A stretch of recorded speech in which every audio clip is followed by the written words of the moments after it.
Haru and Yuki, Yuki Haru, Haru and Yuki, Yuki Haru. The Ox and Rat Podcast, also known as Oars.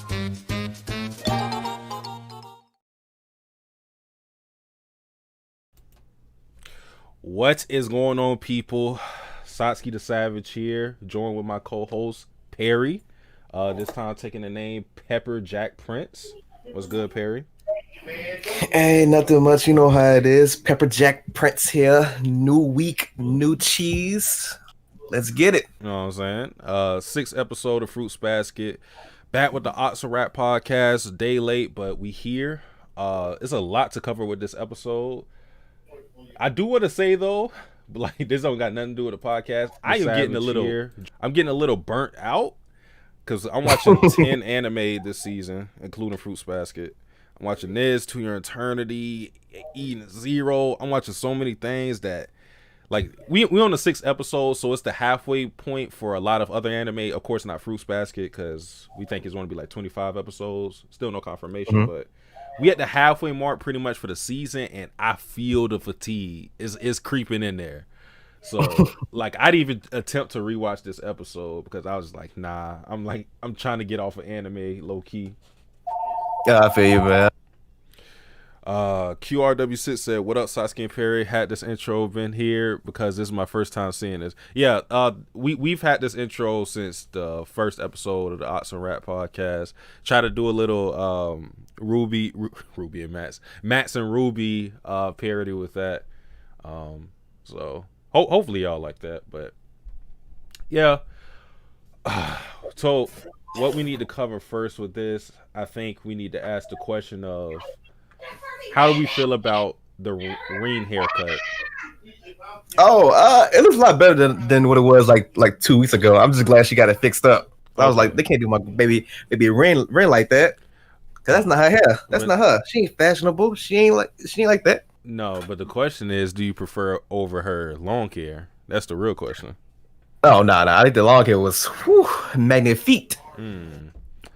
I think I'm more of a fan of short hair. I ain't gonna lie. I just don't like how the short hair is styled. Like I like some short hair cuts, but I don't like how this one is styled. It kind of looks like it's not like bad as it was when it first got cut, but it's not as good as I thought it would be when she got it cut. You know what I mean? See, like, I think I know what you mean, but like Fubuki from One Punch Man has that kind of hair. Like the style of it.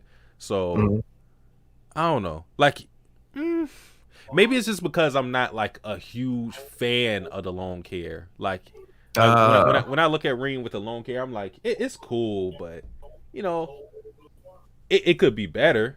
So yeah, like I don't know. I guess we'll leave that up to the fan discretion. I don't know how people feel about that actually. I never asked around. I should do that, like a poll of that, like what people prefer. I'm pretty sure they'll say the long hair. I'm pretty sure they'll be on your side, but yeah. Long hair don't care. Yeah, she got the stallion hair. But with Rain, we had the Kagura scene where we saw them actually talking to each other, which that's something we've been asking for. Was it last podcast? I think like 2 weeks ago we was first talking about it, and then we finally got it, man. We finally got it. It heard my prayers. Yeah, it was like for them to be living together, we don't see a lot of interactions with them. And, you know, the one we got in this episode was brief, but I mean, you know, you got to take what you can get. Yeah. So, yeah, I thought it was cool. Like, you can tell they have that, they have a long-standing relationship because characters don't really approach Reen the way Kagura did in this episode. Yeah. And then you kind of like tell how like Kagura, like she's like very, like it's kind of like Ren's like the very stoic type, you know, straight, keep it serious. Kagura's more like outlandish, so the dynamic works so well with each other. Yeah, it's just the whole thing of like the very eccentric character and the reserved character getting together and like bringing out different sides of them.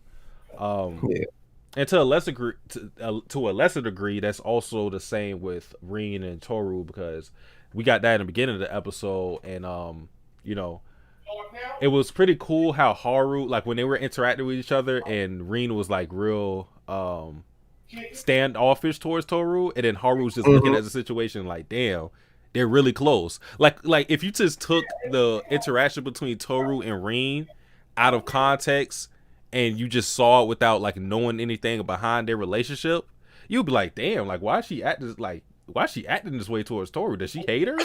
But it's like Haru knows her so well that he's like, nah, she's actually blushing, she's actually being affectionate towards Toru. Yeah, it's funny too because I remember when she first met Toru, she was gonna kick her head off, Yep. but now they best friends, man. They best friends, and she don't even want to admit it. She's so embarrassed too.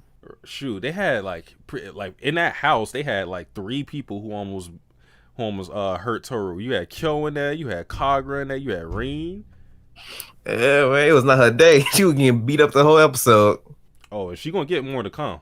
Oh yeah, oh man, she gonna get more. Like Rin already pretty much gave us the forewarning, and like everybody agreed with her. She talked about how she's keeping her imprisonment a secret from Toru. Well, she didn't say that, but I think it was Kazuma or Haru who said it. Yeah, it was Haru.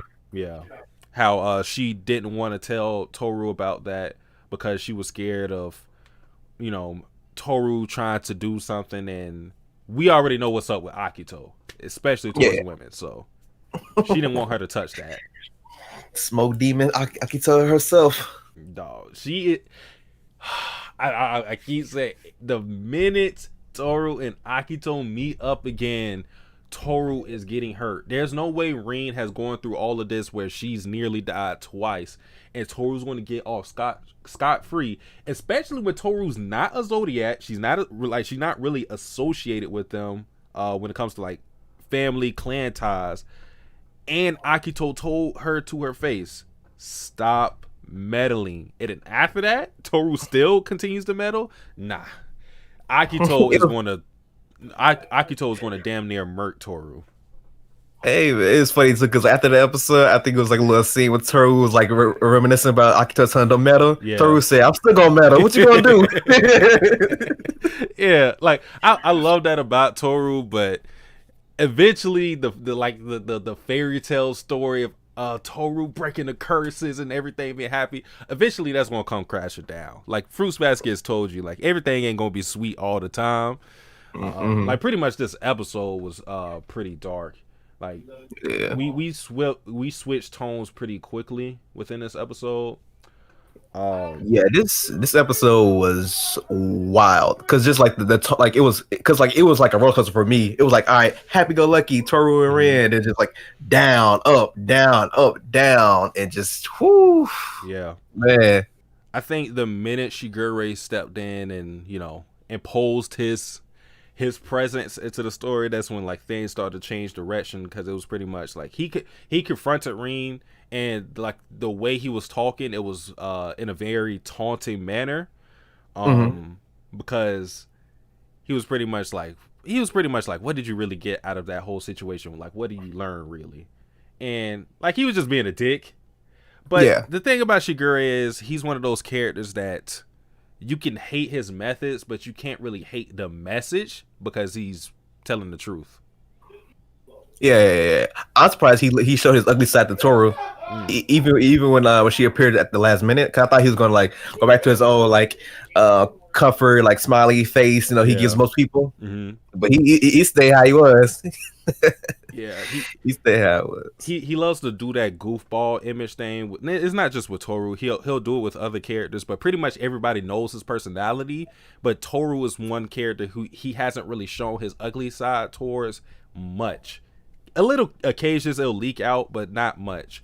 But I think with where we are at in the story, with him knowing that Toru knows about Kureno, with what just recently happened to Rin, like at this point he doesn't need to keep up this mask. Like he can drop the facade, and like pretty much nothing would change. Like Toru wasn't really even affected by how Shigure was, like the switch in Shigure's demeanor.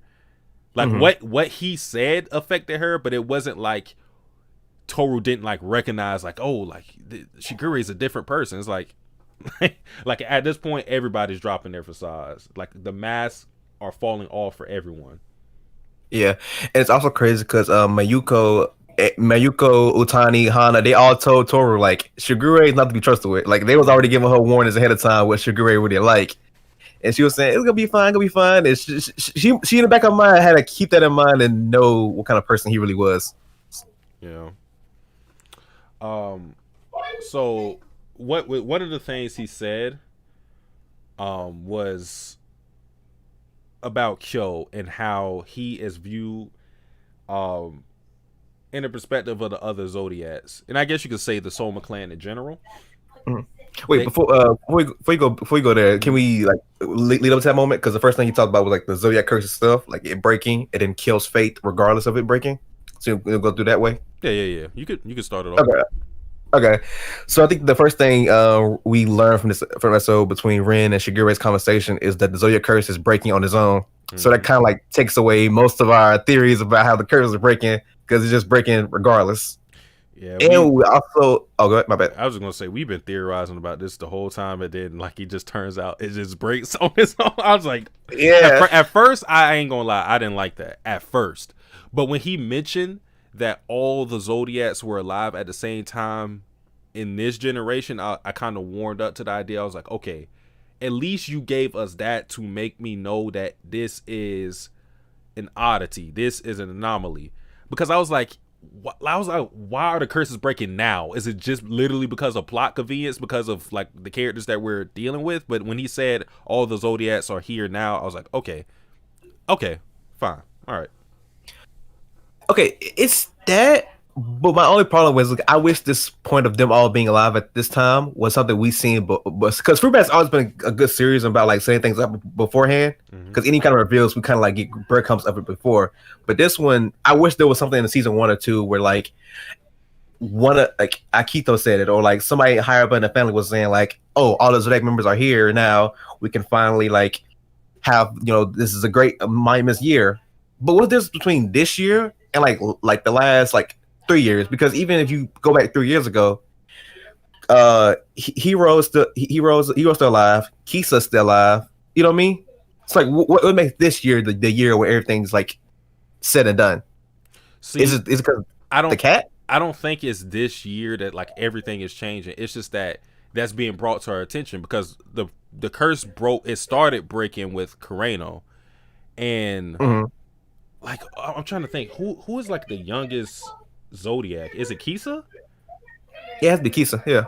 Okay, so like, yeah, it started with Kureno, so that just lets us know that even though we saw Momiji's curse break recently, it just lets us know that eventually it's still a large gap in time. Because think about the time Kureno's curse broke to when Momiji's curse broke. Now, I could understand your point if like all of these curses start breaking eventually in succession within this year, then it's kind of, you look at it like why this year? Like why specifically this year? But maybe it's also to do with Akito's mental state. That's something like I was thinking about, maybe. So, but if it's just that the curse breaks eventually and it just so happens a lot of curses break this year, then I'm with you. But so far right now, like the only curse that has broken in this current time is Momiji. And like I said, there's a big gap of time between Kureno and Momiji, and that just kind of shows you Toru's desperation and where she was kind of asking like, when is eventually for Kyo? Yeah. Oh, before we go on, Math PH said they did mention the Zodiac existing at the same time during the beach arc. So I guess he did. I guess they did. They probably said it before. I just don't remember. I have to I have to go back because honestly, it's been a little minute, but yeah, I just don't remember them putting like emphasis like this is a special occasion. But you know, I got to go back, so I don't say this with without a sliver of doubt. But before I get into what I was going to get into with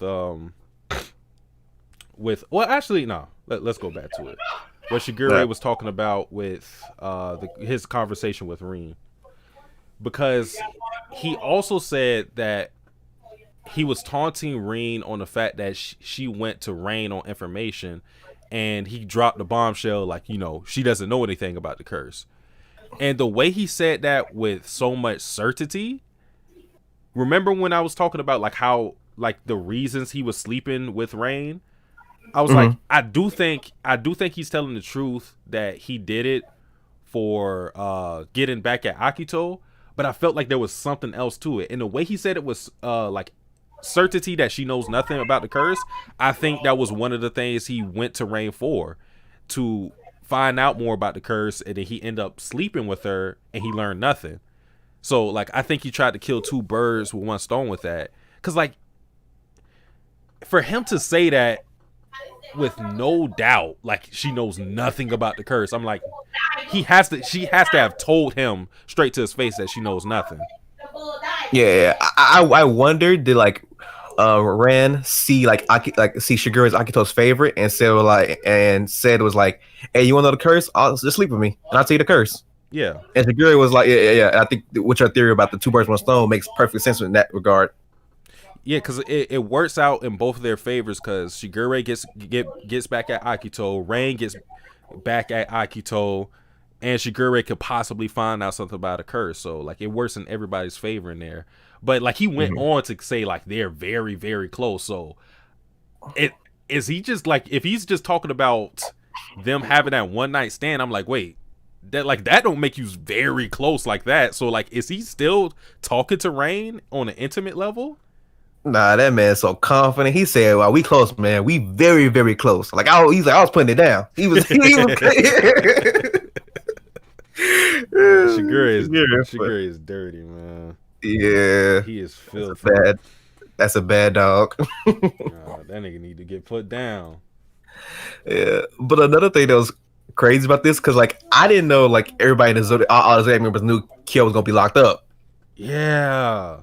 That was such a surprising thing, because they never spoke out on that. Maybe it's just something that like everybody just like it's an unspoken thing that you don't even need to mention.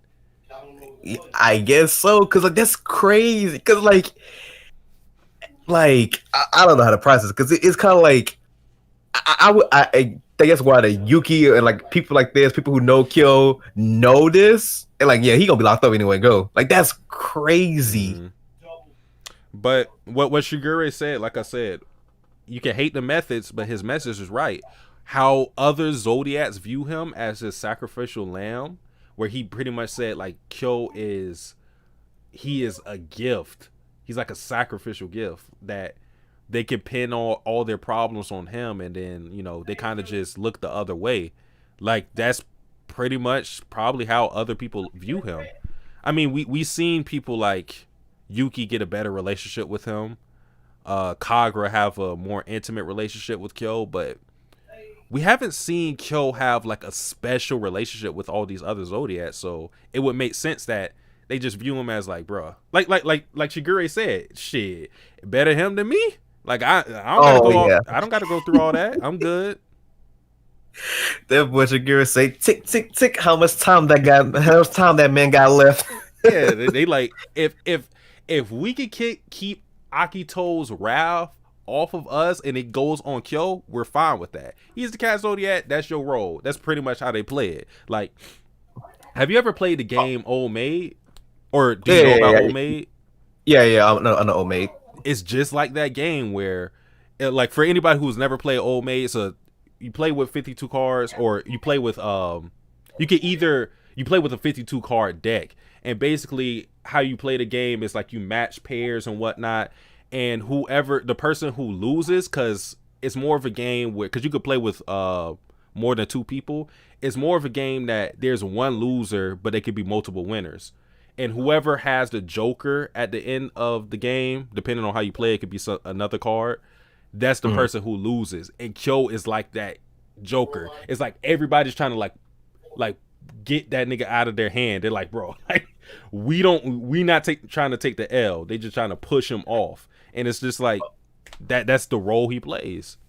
Yeah, and it's crazy too because it's like when you look at the Zodiacs, you be like, man, these are monsters, but they look at Kill like, nah, that's a monster. Yeah, that's a real monster. You ain't seen nothing yet.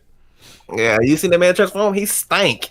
I wonder if other people have seen that transformation. Now that you say that, do you think because we seen it on 3 different occasions? We seen it the transformation when he did it in front of Akito, and I'm pretty sure Shigure was there. Maybe Hattori. We seen it with Kagura, so she knows, and we seen it, of course, in episode 24, the first season. So obviously Yuki, Shigure, all of them know. So I wonder if everybody have seen it. People like Kisa and Hiro, I expect they didn't see it. They probably just heard about it. Yeah. Probably haven't. Probably haven't. They probably haven't. But just that fact that like Yuki lived with this man, but like I ain't trying to like downplay Yuki bullying him, nothing like that. But it's just funny, like because in the back of my mind, I would probably be the same way. Like I was living with Kyo, and I see Kyo always trying to get in my face and shit like that. I'm like, man, come on, man, you know, come on, man, you gonna be gone in a few minutes, man. You gonna be gone in a few months. Don't play with me. Don't play with me. Just pull his card. Yeah. Up, man. It's just, I think it's just one of those things where they've already like resigned to the idea because of who Akito is. They're like, bro, Akito is going to do what Akito is going to do. What's more fucked up to me is the fact that it's like a foregone conclusion for everybody. Because like, think about the details of Kyo being locked up. It's just that Kyo has to beat Yuki.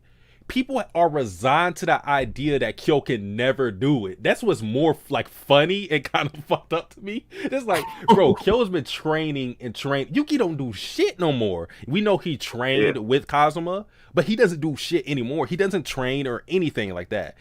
People are just they don't even entertain the idea that Kyo could possibly get stronger than Yuki. It's like, nah, bro, you gonna keep getting your ass whooped. Like, that's more funny to me.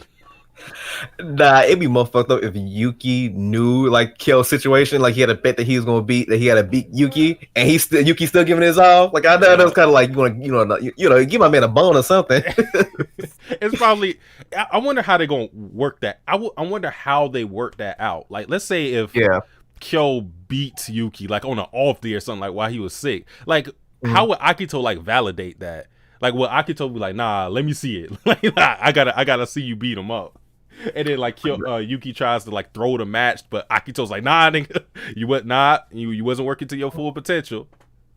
Like I wonder how that whole thing will work out actually. Yeah, like I would get like a big old like Mortal Kombat setup, like one corner over here. Like how is it gonna be set up? Because like she never said like especially had to beat him in. So I wonder what that's gonna be. Yeah, that's true. You can over here like Jordan, man. He perfect, man.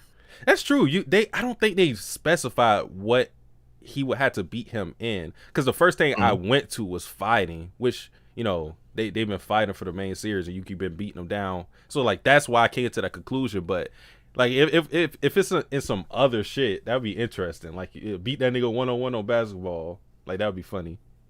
If I was Kill, I'll try to switch up the methods because, like, he end up working out every day. Yuki don't put up a single bit of weight or nothing on. He's skinny too, and you still can't beat him. I'm like, yeah, we gotta switch the game up, man.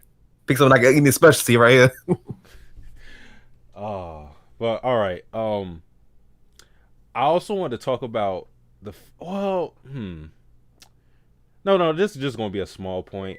I thought it was an interesting thing that Yuki knew the anniversary of Kyoko's death. I thought that was so interesting because he's not somebody who's interacted with Kyoko. Like he's seen her, but he hasn't like really interacted with Kyoko. And Toru has been there for 2 years at this point, so maybe like that's why he remembers. But still, like, you know, for you to remember the anniversary of someone's death who like you aren't directly involved with, that's that's good on Yuki. Good on Yuki. Yeah, man, he's a good guy. But I feel like Kyo and Yuki both had that kind of relationship with Toru where they're like, if something's important for her, they would like naturally like make it important for them as well. Yeah. Yeah, it makes a lot of sense. And it's something that I'm pretty sure Kyo knew as well. But we already, pretty much got the confirmation in this episode, their relationship. We're not going to get into that yet, but yeah, he probably knew the anniversary too, but didn't want to say anything because of his guilt and whatnot. Yeah. What was the next point I wanted to bring up? Well, we got hints of this in season towards the end of season 2, to where Toru was kind of hesitating on, because Rin asked her the question of who is like, what is most precious to you, or who is most precious to you. And knowing Toru's character up until that point, you would think that her saying her mother Kyoko would be a no-brainer, but in that scene she hesitated. And at that time I was like, okay, like you can make an easy conclusion. If she's hesitating on Kyoko, if it's not Kyoko, we know it's going to be Kyo. Yeah. So we got that confirmation in this episode, because she was thinking back on that moment, and then she said normally she would think of her mother, but then you know the next person you see is Kyo.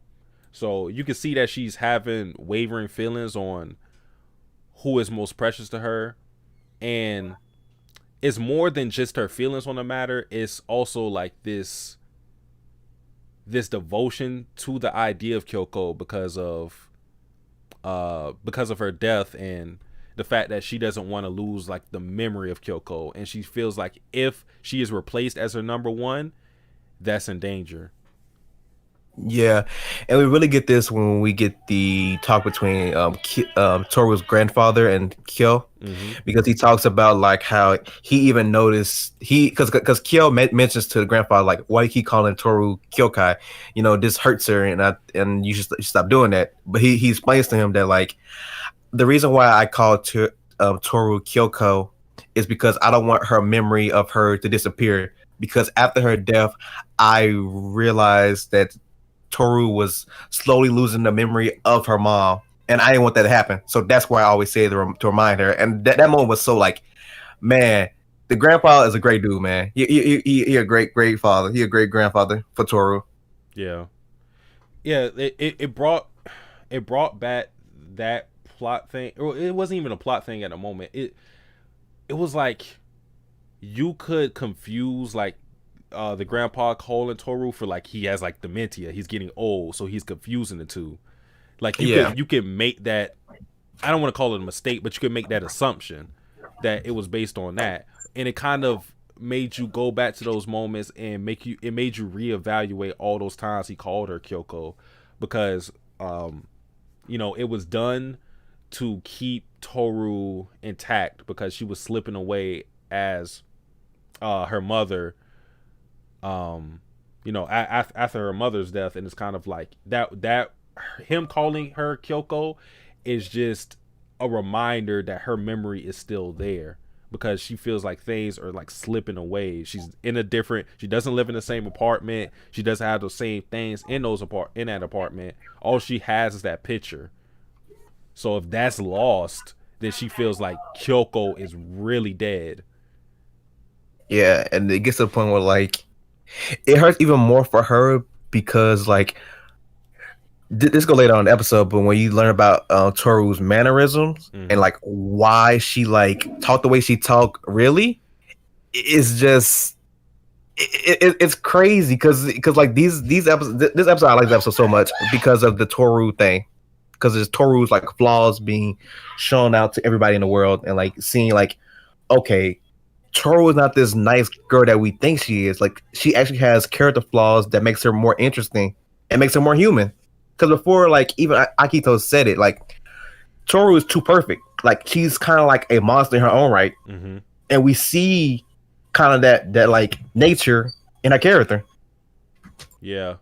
And with the whole Katsuya thing and her picking up that, like, adopting that manner of speech, it just recontextualizes like everything with Toru and her character, because she's looked at as this saint, as someone who could solve any problem anybody has, and she has her own problems, and in fact her personality is a manifestation of one of like the biggest issues with her character, and that's really accepting at that point it wasn't accepting Kyoko's death, but it was trying to it kind of ties into that. It was kind of trying to reconnect herself with Kyoko, because she felt when Kyoko was doing her own thing, if she was being distant and whatever, she thought that her mimicking Katsuya would bring her back. So it was that desperation to cling on to her mother that led to this personality of Toru. And it makes you think about, you know, all these other moments where we're calling her perfect and whatnot.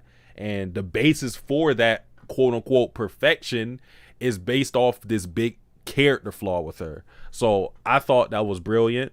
You know, I've seen people say this, and it's never been in my circle, but I've seen other people talk about it. They'll call like Toru a Mary Sue. And I think this episode is one of those episodes, not to say that there aren't any other episodes, but this episode in particular dispels that notion, because I can't see how you would call her that when she has clear issues that she's going through. And like I said, like the basis of her character is rooted in this almost obsession with her mother.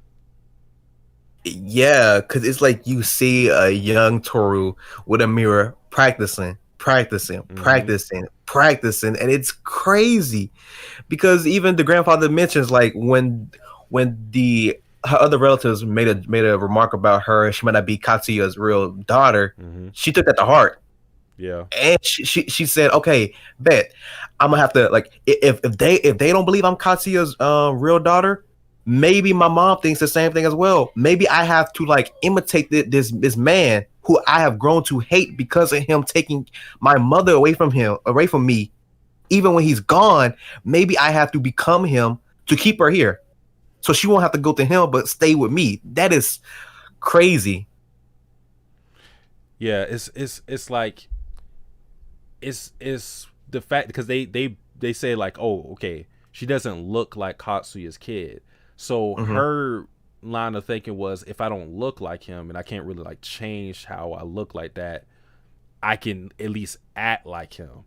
And it's like so crazy, because, like, she only knew her father up until, like, I think he died when she was 3 or 5. Yeah, it's either 3 or 5. So, like, even that is flawed, because she only knows, like, bits and pieces of her father, and she just picked up those qualities and tried her best to create this image of him, and pretty much, like, carry that out and you know, adapt that as her own personality. And it's insane when you really think about it, because, like you said, she's looking in the mirror, like, trying her best to become her father, pretty much, and it's all in an attempt to pretty much get Kyoko's attention. Yeah, and, like, can you imagine how she felt when Kyoko died? Like, imagine all that work she put into that, all your efforts, and then it just, like, one day she doesn't come back. Yeah, that is devastating. Yeah, because all of this stuff was for Kyoko. Like, all the stuff that Toru was doing up until that point was for Kyoko. Like, she lived her life for her mother, and that loss was something that to this day she still has not fully come to terms with. She's grieved over it. She's taught. She hasn't really even, like, talked about it deeply with anybody, but I mean, you know, she's brung people to the tombstone and whatnot, so, like, she's trying to get over it, but she still hasn't fully faced it. And that's why she's so scared of the idea of Kyo replacing her in her heart, or replacing Kyoko in her heart, because it's like, if she loses the memory of Kyoko, I think she feels like she would lose a big part of herself. And you see that throughout the episode, but it's more crazy because this episode we kind of get, like, another side of Toru about her selfishness, because, like, she even mentioned, like, I want Kyo for myself. I don't care about Akito. I don't care about the Somas. I don't care about the curse. I want Kyo to myself, and that's one of the rare occasions where Toru has actually said she wants something. Because usually she's like okay with how things are, but this moment, she's like, that's mine. I don't care what nobody say. That's mine. Yeah. even in the beautiful moment of season 1 where she tells her family that she wants to stay living with the Somas, she had to be pushed into this. And I guess you could say, well, no, because she really talked to Rin, so it's not like somebody like pushed her into saying that. Rin was questioning her, but this is like Toru's own feelings on the matter.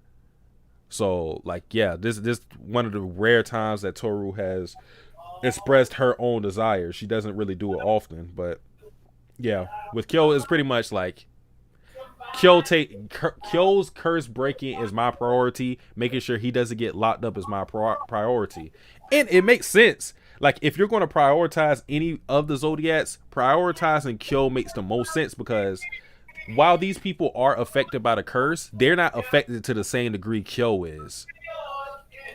Yo, I just realized something. Yo, Momoji might be he might be worse than I think last episode. Because with the context of knowing that like Kyo's gonna be locked up for the Zodiac, for the cat spirit, and the fact that he knows this and his curse broke and he didn't like tell like Toru or more people about this is kind of crazy. Because it's kind of like him accepting like, oh yeah, Kyo gonna be locked up. I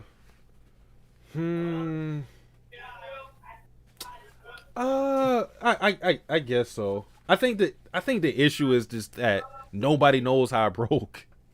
Like, I get it, but I get what you mean though, because like you still should you should at least like give people hope, like at the very least. Because even when he told Kyo that his curse broke, he was kind of dancing around it. Like he didn't give him like a straight answer. Yeah, he said it in a tongue-in-cheek manner.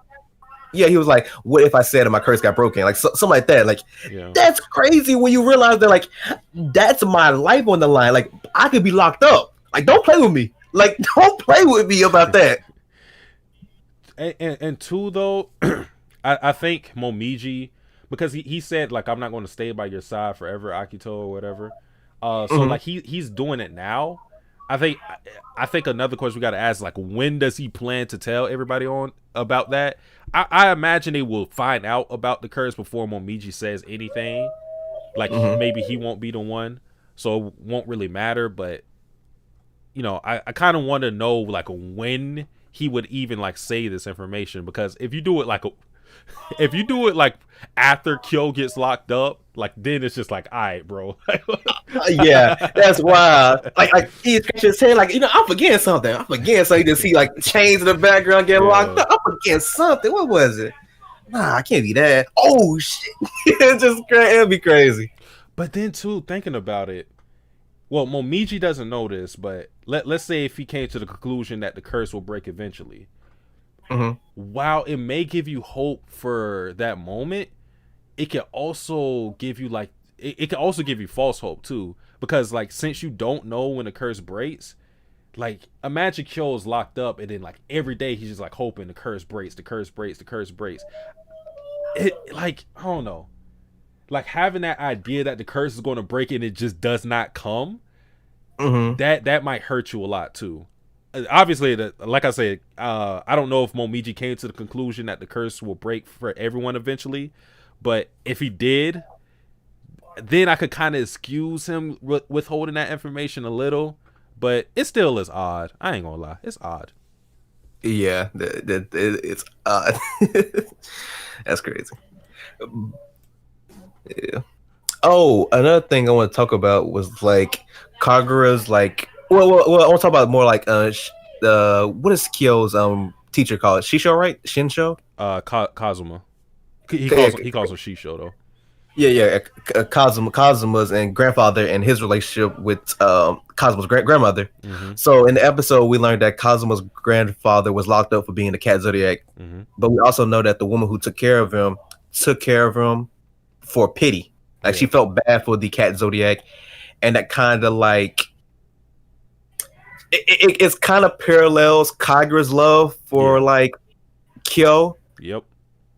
Because we're learning that like many people who fall in love with the cat Zodiac are people who pity him, and I think that was one of Kazuma's biggest things with Toru liking Kyo, was because he was thinking like, okay, I hope this is not like pity like my grandfather had, because while I love my grandmother, I don't want Kyo to feel like this is just pity, because I feel like pity is one of the worst reasons to fall in love with anybody ever. Because while you may learn to love them, maybe love them more than anybody else. Because even Cosmo said, my grandmother was with him on his deathbed, but the origin of that love is so important, and for it to be pity is sad. Yeah, because the issue is that like everybody wants to be loved, and when you get with someone because of pity, you solve the issue of loneliness, but you don't solve the issue of love, because it's like, is that true love if you're just like doing it because you feel sorry for them? And I think that's the issue with it, and that's why Cosmo was worried about Toru's intentions on the matter. And like you said, it parallels to Kagura because, you know, for the exact same reason, she looked down on Kyo, and it's kind of like she played with Kyo because it's kind of like, damn, like I got it bad, but like this kid got it way worse than me. And, you know, the root of it was pity. It started to evolve into more love. But you know, when you start off bad like that, it's hard to like get it. It's hard to like make that relationship work, especially when you have Toru there. It makes much more sense with Toru than Kagura. But I like that parallel. It's just kind of crazy, like how like nonchalant she said that shit. Cosmo's grandma, like, yeah, I got to him because I felt sorry for him. Like, what? Huh? Yeah. Yeah, it is so funny because like I watched the dub and the sub of this episode. So the subs, Cosmos mentions her as his grandmother, but in the dub he don't mention her as a grandmother. I guess something you kind of infer, but it's just crazy. The girl was like, how can you date him? He's a Katsuya. She's like, yeah, I know. I pitied him. Yeah, I pity the fool. Yeah. What? What in the world? Like pity doesn't go that far. Like pity is like, you know, you give him an extra plate or something. Not you having a whole child by him. That's crazy. Yeah. That's nuts. That's crazy, man. Cause I know the Cat Zodiac ain't let that nigga out. They're not letting that man out. Mm-hmm. That's crazy, man. I do want to read some of these comments because we're behind on a lot. Oh yeah. Yeah. Math has been in this motherfucker. Shout out to Math. Shout out to Math. Trying to see which one. It was he was speaking about when they let us know the Zodiacs all existed in the beach arc. He said it was when Hero was talking about how they are not worried about his mom being pregnant with another Zodiac since all the Zodiac members have been born. Okay, true. No. Okay, no. That's not what I'm talking about. I'm talking about the fact that we didn't know it was an anomaly. Like, did they say that? I think that's my issue. Because I didn't know that. Because I thought that was just like a normal thing that all the Zodiacs were born. I was like, okay. I didn't know it never happened before. Yeah. I think that's what I think Husky said it best. That was our biggest problem because like you would think that fact would be like something that would be like present throughout, like it'd be like a big old moment of us knowing this, because like you kind of assume that like every year they have a banquet, and if a Zodiac member dies, just a new member up there. Yeah, that's like I said, they may have said that, but like that was, it's not the issue of them all being there. It was that fact being something that has like unprecedented. That I think that's what we're talking about. But QRW6 said plus Shigure was and is jealous of Kureno. For sure. Yeah. Imagine that you put down all that game and then this bird nigga just take your girl and he don't got no he don't got no sauce, no style. He don't say shit. He just be chilling in the corner. He got your girl. That's crazy, man. I would be mad now thinking about that. Especially like that, it's like when people were like, like a girl got like a crazy ex or somebody that likes her a lot, and you just know like Shigure is somebody you do not want to mess with his girl. You do not. If he said it's his, it's his. Hey man, Akito chose him. Who is he to deny God? That's how I'm gonna look at. I'm the victim in this. Hey, what can I do? Mav said the old hag in the Soma state also said the Zodiacs are all monsters. They go against their god. That they won't be better than the cat, the most monstrous of all. Lucky Kill Up is really just about the cat's fate. Cosmo's grandfather was locked up. King Bio said this episode probably solidified Kyo as my favorite character. Mav said Akito was just messing with Kyo and making a bet. Kyo will get locked up regardless, even if he does beat Yuki. Yeah, I think we can come to that conclusion too, just based on Cosmo's father being locked up, grandfather. Because like, what reason did he have to get locked up? What did he do? He didn't do nothing. He was just chilling. It's like Kyo could like confront Akito about it. Like let's say he beats Yuki. He walks up to Akito. I beat Yuki. Now I got my freedom, but I'm God. Yeah. Wait, what? I'm God. And then think about you going in there. You going in there. Think about it too. Think about Cosmo's grandfather being locked up the way he did. Like Akito wasn't head of the Somas then. So like, so it wasn't the fact that where I'm getting at, it wasn't the fact that Akito was imposing her will to get Kyo locked up. It's just something that happens pretty much. Like it happens universally no matter who is in charge, because somebody else was in charge and they still deemed that Cosmo had to be locked up. So it wasn't the bet that got him locked up. Yeah. And it's also crazy too, because my theory is that like I want it's gonna be a parallel between like the way Rain makes a deal and the way Akito makes a deal, because we've seen that Rain doesn't really care. Like she made like a agreement with Rin about the Zodiac curse, but she reneged on it. So I wonder, is Akito gonna like keep her in the bargain? Hell no. I don't know. She might.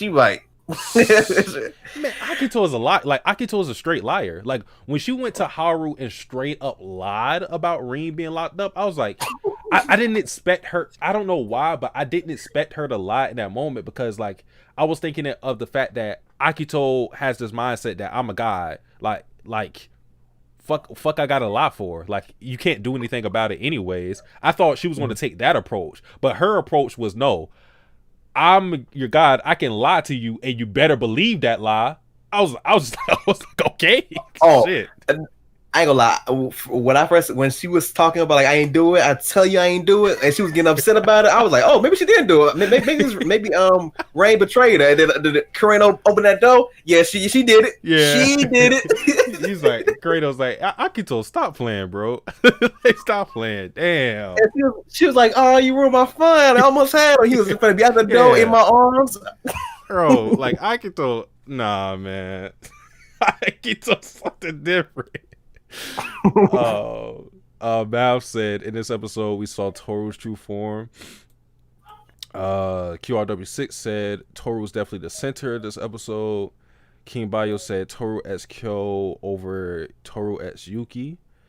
Mav said we saw Kyo's true form in season 1, and now we see Toru's true form. Darius said we need to learn more about Toru's dad. Yeah, okay. Let's get into that, boy. Oh my god, I was so mad that they didn't tell us shit about Katsuya, because like we got information on him when it pertains to his relationship on Toru. Toru sees him as a good person, but also bad because of his death and the impact it had on Kyoko.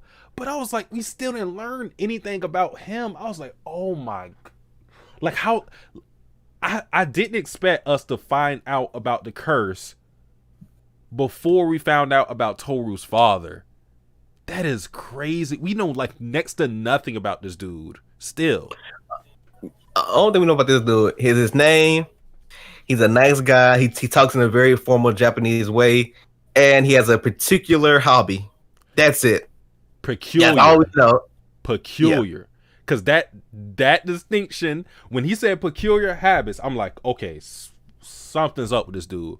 And I hate to bring this into it, but the way like the community like this is how I view it. The way the community like never talks about this dude, how like he's nobody's favorite character, how like everybody like I don't see much about this character. Either he's like a non-factor or he's done some shit that's like irredeemable. Because like I see nobody ever talk about Katsuya ever, like in a positive manner, and that's odd to me. That would be wild though if he did something like irredeemable. Cause like the way he's presented throughout everybody, like he's like this good dude. Like like unless he's like this mob boss in the background, giving you smiles in the background, selling dope in the back streets. Like I don't know. See, what I think it would probably be is something that we wouldn't accept today. Maybe it's something that would have been like okay back then when this was being written, but now with how things are in society, maybe like how he's viewed differs than then. That's the only thing I could think about. Because like you said, the way he's presented is not like they can't write him in a way where like he was just he was like an asshole on the side. They can't do that. With Kyoko, they're giving her more layers and they're showing us that she wasn't this perfect mother, but it's done in a way that, you know, like we understand that part of it, but at the end of the day, we can still say she's a good mother.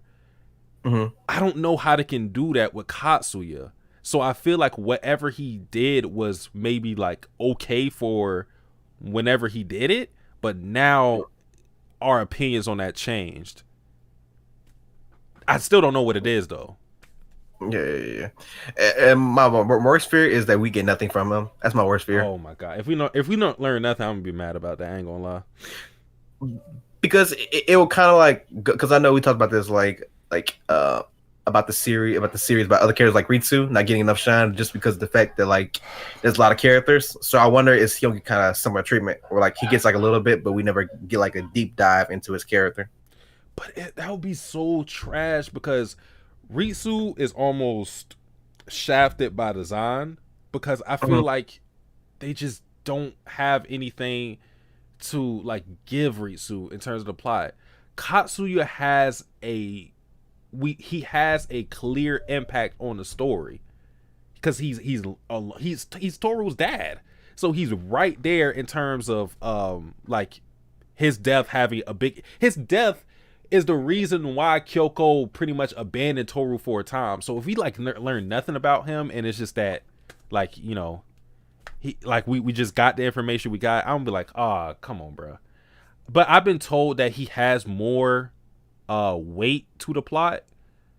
So whether or not the anime adapts that, I guess we'll see. But if it doesn't, I'm definitely going to check out at least those manga bits to learn more about his character. Because, yeah. Mav said, I hope Toru's dad doesn't end up being an average dude. He better not be no fucking light novel protagonist where I'm just like everybody else. Like, nah. Ooh, he just like me. He better come correct. Something up with cuz like how do you have beef with Toru's grandpa? Like, dude, he's one of the nicest dudes in the series. Like he said that they used to fight and stuff like that. So like, how do you have beef with him? Like, what were you doing? Yeah, I wonder was he in the game like Kyoko, but he can't be. He can't. Cause like he can't. Huh? He can't be because he was pretty much the from how they presented, like how they got together. He was the person that kind of like put her on the straight and narrow. So he can't be that type of dude. Yeah, because like she like Kyoko's the red and he's the white, and Toru's like the pink. Yeah, but that's man, what would that be? I don't know. I don't know at all. Yeah. But QRW6 said the broken glass frame of Kyoko is in the start of the ED. Yeah, I seen that. Yeah. So, damn. We've been talking this whole time for almost an hour, and we have talked nothing about Kyo and Kyoko's relationship and how that's been expanded on. That's kind of crazy. Oh, yeah. I was looking at the time. I was like, 53 minutes already. This is what usually when we say closing thoughts, call it a day. But we got a whole bunch to talk about. Yeah, we need to talk about the biggest thing. Yeah. So... I want to know who initiated the conversation between Kyo and Kyoko. Like, how did that conversation go? Like, hey, little fucking ginger, like you want to talk? Like how did they approach each other? That's what I want to know. This is my biggest question. I ain't gonna lie. I feel like it had to be after Kyo's mom death. Maybe his dad said something to him, and then he ran off somewhere. Mm-hmm. And then, like, maybe that's at the same time. Maybe because we already know his dad don't like give any he doesn't care about Kyo at all. So maybe he ran off somewhere, and like maybe when Kyoko was like doing one of her late night jobs, she seen him, gave him some food or something, or like just talked to him, and like that's kind of like been like their routine for a little minute. Yeah, it could be some very casual, coincidental type of thing. It's just funny to think that Kyoko was just giving this wisdom to this random kid she didn't know while not talking to her own daughter. That's kind of crazy to think about. Oh yeah. Man, you know, I wish that you're a good kid, man. I wish I talked to you like when I talk to my daughter. Go home. Yeah, Go home. go home. Do this with your like all this shit you do with Kyo. Do that with Toru, like your own daughter. What you doing? And she was chilling, laid back, smiling too. Like, hey man, yeah. Toru's doing that for me. Why you not there with her? She's doing that for me. Bro, see, I got to a point where I'm a Kyoko stan. Kyoko is my favorite character, if you guys didn't know. I have to make a distinction between long hair Kyoko and short hair Kyoko. Short hair Kyoko, my GOAT, the greatest character in Fruits Basket. Long hair Kyoko, I gotta fuck with you. I respect the Crimson Butterfly gang shit, all that, but everything post Katsuya's death until you cut your hair, you looking kind of shaky. I ain't gonna lie, you looking real shaky. Because for Toru to feel the way she felt, and to we already talked about like how she mimicked her father and whatnot. For her to feel that way, like you really had to neglect her. Yeah, even the grandfather said like she was gone for a little. She vanished. She hit the deuces and was gone. Yep. Shit, she didn't even do that. We seen the scene of her walking out the door. She's like, I'm out. Didn't say nothing. Yeah, man, that's why all these kids get abandoned by people they look up to. First Yuki with Ayame. Ayame just said, "Get off me." Oh no, the Ayame thing is still so funny to me. He said, "Help me." I was saying, you know, he didn't even say nothing to him. He just say, "Bro, get off." Didn't even look back. Yeah, that hurt a kid's soul.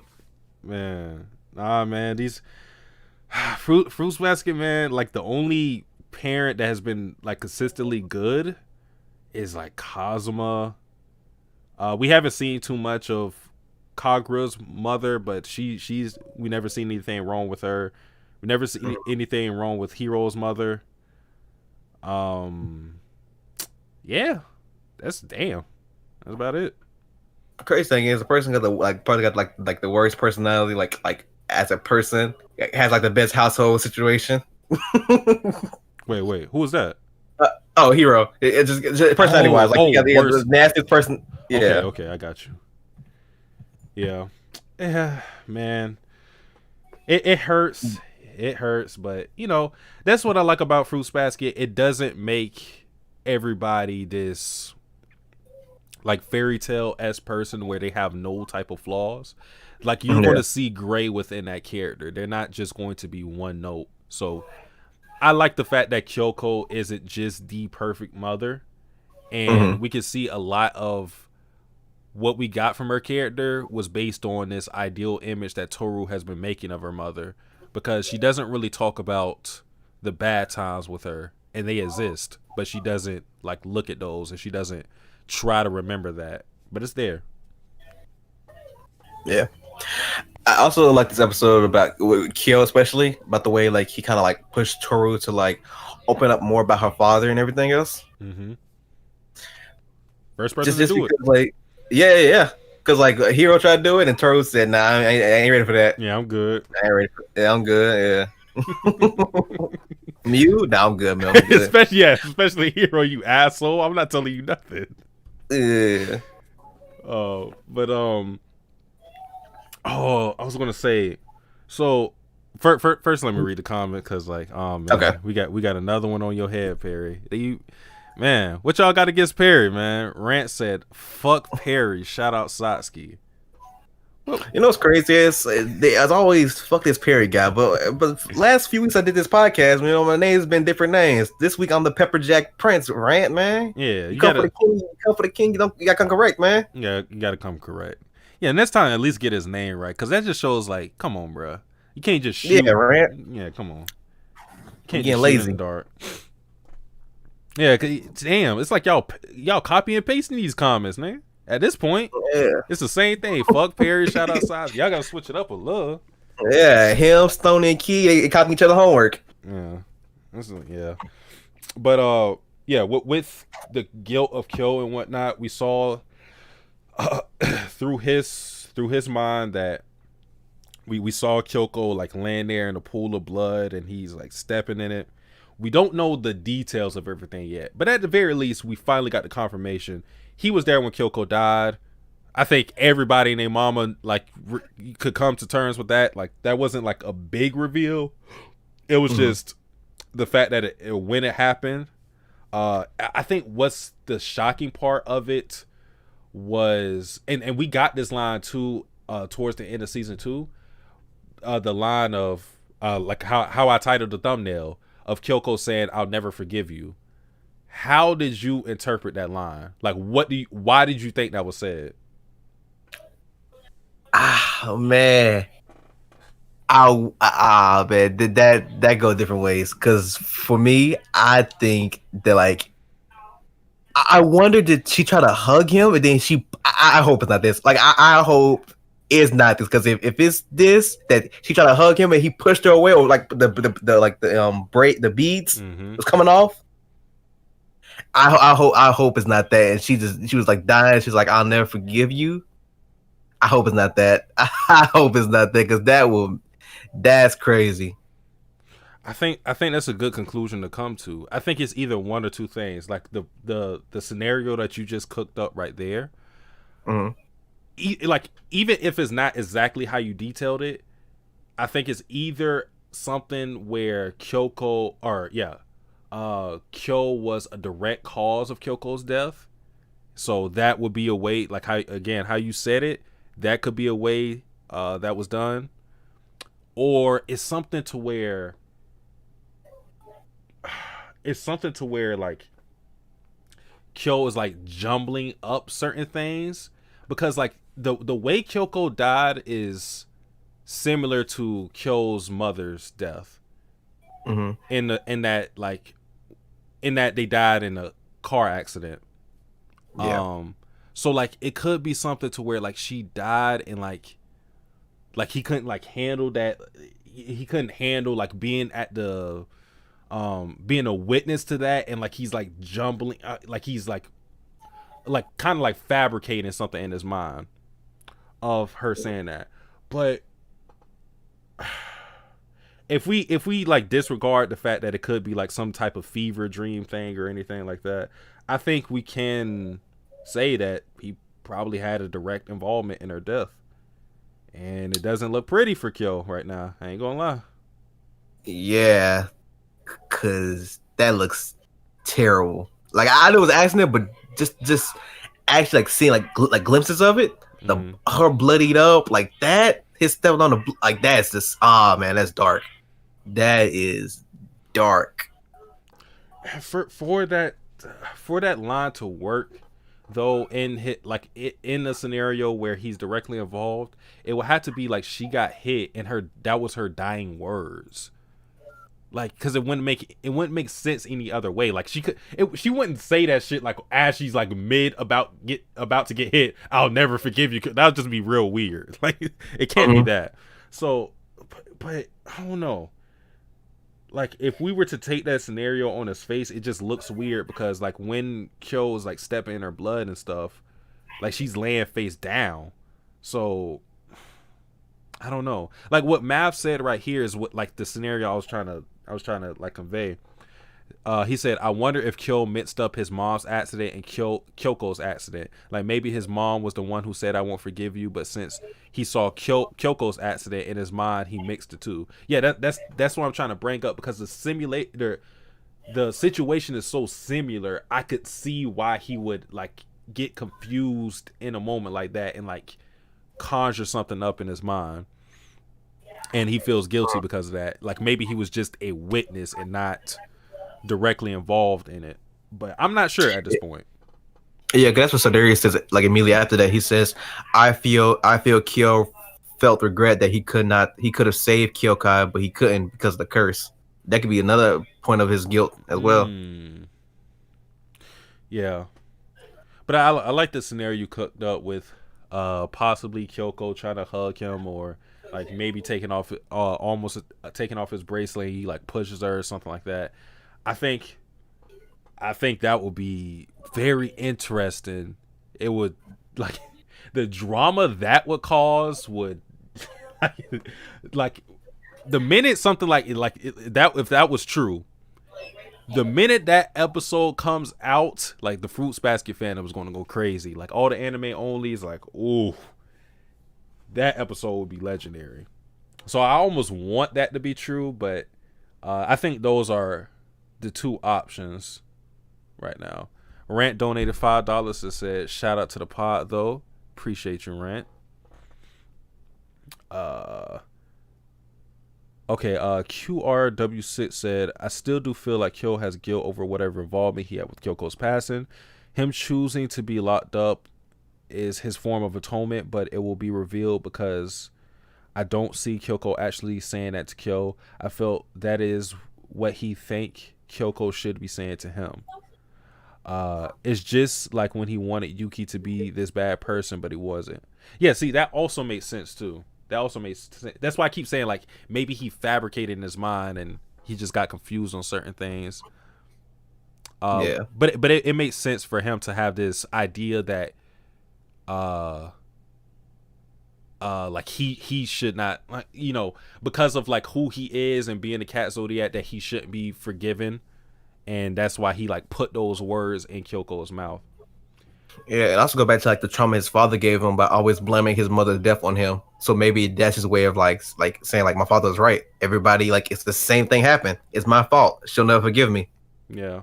And we saw how like Akito drilled into him the fact that he killed his mother. Like Akito was like, bro, like you out here killing mom. Was like, bro, you a monster for real.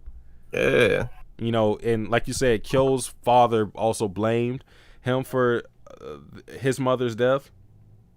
So it could just be one of those instances where he killed somebody, especially because he knew that Kyoko was a mother and she had somebody for her. So it's just like in another instance, he killed someone's mother.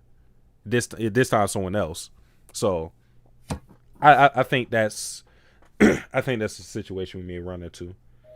Yeah, and it like we even can talk about this, but like when Toru was finally like open up and like I think you probably noticed as well, but like you remember when she took the photo out of her mom and her dad, and like the photo of her mom was like completely empty, and she looked down at it, and then she looked up at Kyo, and then she sees like a ghost of Kyoko, right there. That was shocking. She was like, "That, man, that was eerie." Yeah, put chills down her throat, chills down my back. I'm trying to think like, why was Kyoko's ghost just posted up? I was like, what the fuck? I guess it was just like you know, kind of like a grandpa was talking about the disappearance. So I guess that was like her mind, like saying like, don't forget me, don't forget your mom, don't forget your mom, don't replace me. Okay, that makes sense. I guess like the only thing I want to bring up is like Kagura's involvement in this episode, because well, before I do that, shout out to Rexzord77 in the chat. Hey yo, what's up? Akito the goat killed the goats, the tiger locked up like the cat. Not true. What you mean? Keys are walking around. What you mean? Keys are doing fine. Yeah, I think he's referring to a different tiger, but nah, he's not locked up. He's just not welcome. He's not welcome, man. But yeah, I wanted to bring up Kagura because I liked her perspective on this. Even though she punched Toru. Hey, Kagura, watch yourself. You getting a look? Hey, that's feats, man. Hey, yo, that's helps Toru with her durability feats. You know, see Kagura destroying the walls, man. I did power scale Toru. I didn't. No. I actually put Toru's, like in that video where I power scaled, I put Toru's endurance high because of her taking the slap from Kyo in the monster transformation. So, hey, man, she got endurance. Yeah, she a tank. She looking a tank. But I like Kagura's perspective in here in this episode because it's one of those things where, like, she's in a stage where she's still bitter about losing Kyo to Toru, but at the same time, she has these complex emotions to where she still wants Kyo and Toru to be together because she wants like that option to be off the table for her. Like she doesn't want to keep thinking it's a chance between her and Kyo. And I thought like that perspective was very interesting because she's not like congratulating their relationship and like shipping them together. It's kind of like, bro, like stop giving me hope when I know it's not there. Yeah, it's like stop pussyfooting around. Like just go ahead and get together. And it's funny too because like after she punched Toru and like basically told Toru like, hell, you need to. Why are you telling Ren this? You need to tell Kyo this. He needs to know this from you. Like she really like. I like when characters push Toru to do the things that she normally wouldn't do. Yeah. Yeah, and I think, like I said, I like the fact that that just shows you how much Kagura truly cared for Kyo, because if she didn't, I think she would have moved on relatively quick. But it's something that still affects her. She didn't even want to face Toru until that moment where they had that when she punched her, because she was just so bitter about losing. Yeah, it was funny. After she punched her, she was talking to Rin and Kazuma. She was like, "Me and Toru exchanged punches to show our friendship. Yeah. That's how we communicate with each other." And Rin was like, "What?" Yeah, Rin's like, bro, Toru didn't touch you. What are you talking about? Yeah, you punched her. Bro, Kagura be getting away with some shit, man. I want Kagura got to get tested, man. Somebody got to ask her like, yo, like you. I know you can throw hands, but can you take these motherfuckers? Because like, hey, all your opponents, nobody throwing punches. You just hitting punching bags. Wait, I want to see Dark Haru versus Kagura. Like, let's see what's up with that. Oh man, Kagura's like if Dark Haru was like, because like how it works is it's like the main Zodiacs who fight is like Yuki at the top, Kyo way below him, and then like Haru was like a little bit below Kyo. But the way Kagura was would be handling Kyo, ooh, she might be at the top. See, the way I put it, I think I had like Kagura at the top. I either had Kagura or Yuki at the top, one of those two. Like my order would be the same as your. I don't know why the fuck we power scaling these niggas, but I had like the same like ranking as you. But the issue with Kagura is that, like I said, nobody fights back against her. So I don't know if she's strong as fuck, no doubt. But it's also the fact like nobody's like actually tested her. Like she doesn't get tested. Everybody just lets it slide. So I'll never know. I don't think. They'll listen to that because they don't want that smoke, man.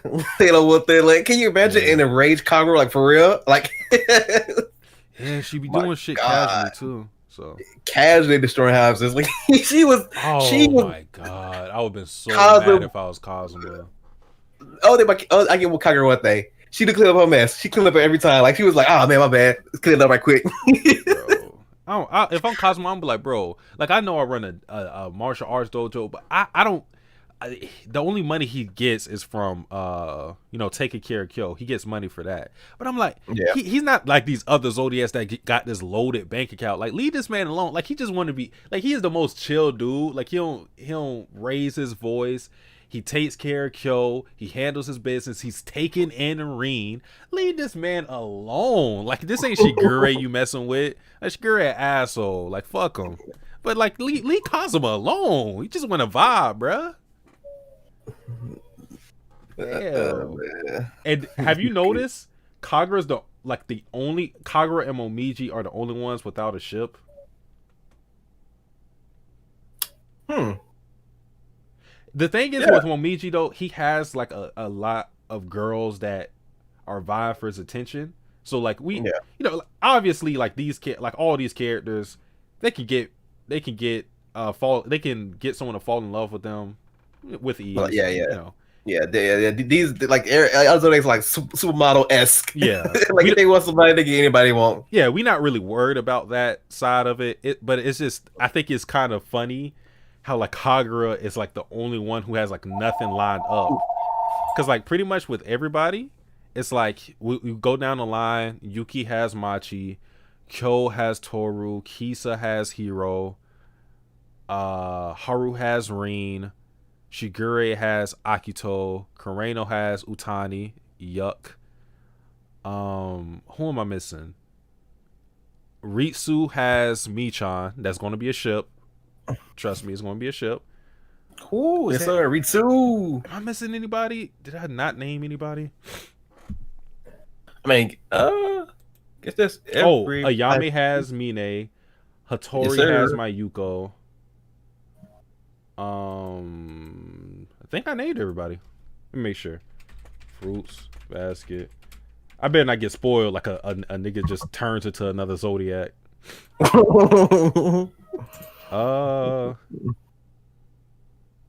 Yeah, I think that's everybody. Yeah, that's everybody. So yeah, Kagura's the only one who doesn't like have somebody like lined up for her in terms of relationship. Nothing wrong with that though. Like I said, they're not in danger of being single forever. They all look great. They're all good. Yeah. It's crazy because like I remember before season 2 started, we know who like Yuki was gonna like Yuki and Kyo. We know how that's gonna end up with like Toru. Yeah. But it's funny like how season 2 like we like all aboard the Machi train. Yeah.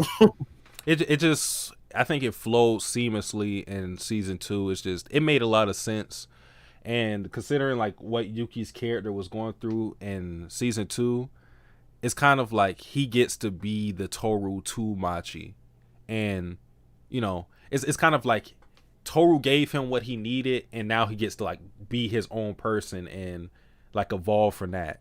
And now he gets to help someone else out like Toru did for him. So like it was just like it flowed well. It wasn't like they just gave Yuki somebody just to be like, okay, be in a relationship. It's like no, they made both of those characters 3-dimensional, and like them intertwined and made a lot of sense.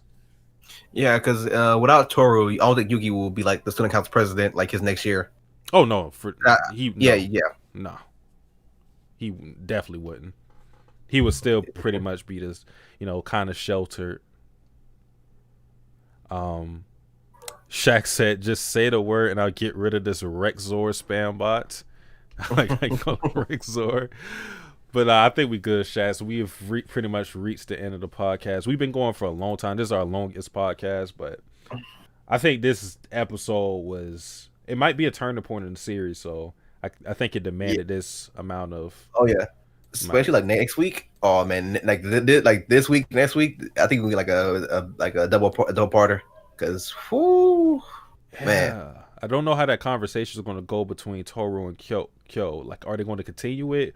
Or they're going to go to the next scene, like next day. Like, where does that relationship go from there? I think it may go in a sour direction because of who Kyo is. Like when he gets in situations like this, he usually balls up and like pushes other people away. And it's so he balls up, and so does Tori as well. Like as soon as you start seeing them making like strides to it, they all like they go back to the shells and like say like, nah, it's okay, it's good. Yeah, so I think their relationship may hit a rocky stride and maybe like the next stretch of these episodes of Fruits Basket. But I don't know. We talked enough. Appreciate everybody who showed up. Math, Rex Zor, Shax, Rants, Darius. Big shout out to Math because he was really, really talking. My boy QRW6, Yandere Shiki. I don't even think I read his comment, but he just said the ghost thing was spooky. King Bio showed his face. Mace Windex showed up. I think I covered everybody. If I missed you, I apologize. But again, appreciate everybody who showed up to the Rat podcast. We will be here next week. Like, comment, subscribe. We out. Peace.